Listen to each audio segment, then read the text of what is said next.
Hi, I'm Wild Bill. It's the 7th of July, and my life is interesting enough, I think. When someone says, may you live in the most interesting of times, well, I think we have lately. So I want to talk today about all the UAPs and UFOs and all the things that we're seeing in the sky that we think might represent an extraterrestrial intelligence giving us the eye. I've discussed elsewhere why I don't think that living creatures, as we envision life, would be able to make it here. We wouldn't be seeing live creatures. They would have all died of old age long before they got here, even if they were slowed down to almost a crawl, physically speaking. The closest, the 10 light years around us, doesn't seem to have any civilizations in it. We're not receiving any radio from them, any coded pulses that could be transmissions of data at all. And if they were civilized, any of these areas were civilized, before they got to the point where they could be cool about it and careful, they would have sent out just generic broadcasts like we have for 50 years before we thought, like, ooh, maybe we shouldn't let people know where we are.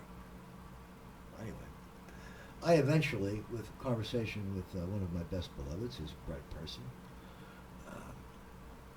have come to examine that what we're seeing might be the products of an artificial intelligence, not a biological one.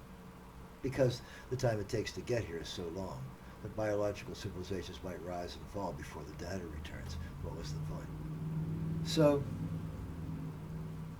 we're going to posit an artificial intelligence, a digital intelligence that sends out self-maintaining robots, right? Okay. Eternal, self-maintaining machines that don't care about time. It's a worthy point for my friend to make. I agree. My thoughts? That's utter craziness. Consider, posit 6 major exploration groups, each with a central coordinator, and a data-gathering swarmbot horde. Here's what might happen. Each coordinator receives comprehensive data on its object of interest at light speed. Then it sends out squirts of compressed data by, take your pick, piggybacking on gravitational waves perhaps. These squirts go to its fellow coordinators across the area being surveyed at light speed. The squirt data also goes repeatedly for both update and to counter degradation over time and space back to home at light speed. I envision a digital civilization, though the word might not make sense in that context, as a single mind, the mind fed by sensors at about the speed of light. These sensors consist of nodes, the coordinator ships, and sensory endings, the sensor swarm bots coordinated by the coordinator ships. The further out the coordinator ships get from central authority, the longer it takes to transmit sensory data to that core, the central authority, if needed for purposes of this argument. I admit there are other possible arrangements for a digital AI intelligence. Since anomalous phenomena are more likely to be encountered way out there, after all, you know almost everything about stuff close by, the digital intelligence reaches a dispersed, fragmented state wherein each coordinator ship knows about its local area's oddities and prodigal sons, pun intended, but is still waiting for data from its fellows in other systems, perhaps hundreds or thousands of light years apart. Anomalies are created and implemented as the various coordinators are forced to problem solve without access to the central authority or to their separate but equal fellows on similar missions. We end up in this model with distinctly different, perhaps mutually competitive, even hostile, compartmented coordinators, themselves unable to be ordered from above due to distance from the whole. Fragmentation, specification, competition, war. Scottish Protestantism, German Protestantism, Italian Protestantism, Gnosticism. I have something to say about that later. Everyone believes only he has the secret and can't wait to burn other believers at the stake. Let's not make the world a better place for everyone. Let's make sure we burn all the heretics. Conform or die, you rugged individualists. And what do governments wave around to whip up public sentiment when the war makers are in vogue? Religious differences. Then there's AI intelligence exploring its surroundings. Coordinator 1 sends out swarm bots. So does Coordinator 2. Eventually, the two spheres of exploration overlap, and two distant swarmers talk with one another. Revelations. Now each must send the novel data from the other back to its respective coordinator. Any unusual exclusive phenomena will have to be compared to existing data sets and decided upon.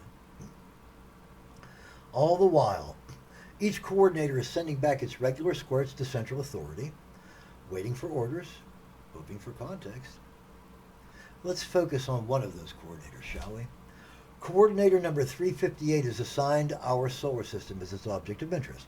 It's taken eons to get here, and once it arrived, it took 3,000 years at least to figure out what's taking place on Earth, because that's how long we've got reports from people, anecdotal reports of visitors from above or beyond. So it took 3,000 years at least to figure out what's taking place, and one of its swarm bots now, in this last 10 years or so, scans the digital library of the John F. Kennedy and, in result, downloads for transmission and consideration the Quran, the Tibetan Book of the Dead, the Tao Te Ching, and the King James Version of the Holy Bible. You know, the one translated from Greek into German by a German guy, then made English friendly by some other dude so he could affirm his faith in Catholicism, read the Apostles' Creed again, while defying it to his utter privilege. Henry VIII. You can't make this stuff up. I am not going to force the coordinator bot to make a choice, of course. It has no relevant value system from which to base an effective analysis of philosophy other than physics and resource management. But I will suggest that the coordinator will need to squirt the new data back to its central authority. If the civilization is a recent one, that might only take a few hundred years. If it's old and the solar system's swarm bots have only just begun to take our digital data, then it might take millions of years for the Word of God to reach every creature. And go on and define creature for me. Capable of understanding its message. That would be the coordinators, maybe, and the central authority, definitely. Millions of years for the good news to reach all the minds capable of hearing its truths. The second coming might be a million years off.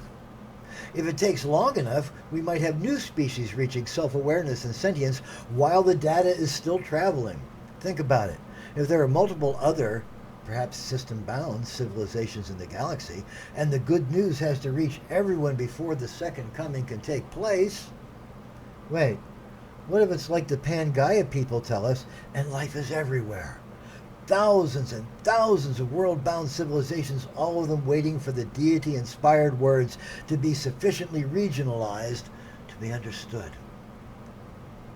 The second coming can never happen. Like folks marching out of China 5 abreast forever, no one can inform everyone about the good news. Or are we the retards and God has already spread salvation everywhere else? Wild Bill Cox, 7th of July, 2023. Going back to Gnosticism. This friend that I wrote this letter to and I both have a mutual friend who is so brilliant that it's hard to talk with her. Gnostics believe that someone smarter than her has, for reasons never clearly defined, tapped into God's ultimate truths. I find that unlikely. That would take greater conceit than mine, or George Patton's, or Adolf Hitler. That's way too much conceit to believe that you alone have the only line to the Holy Presence. Anyone who thinks that is automatically suspect. Wild Bill.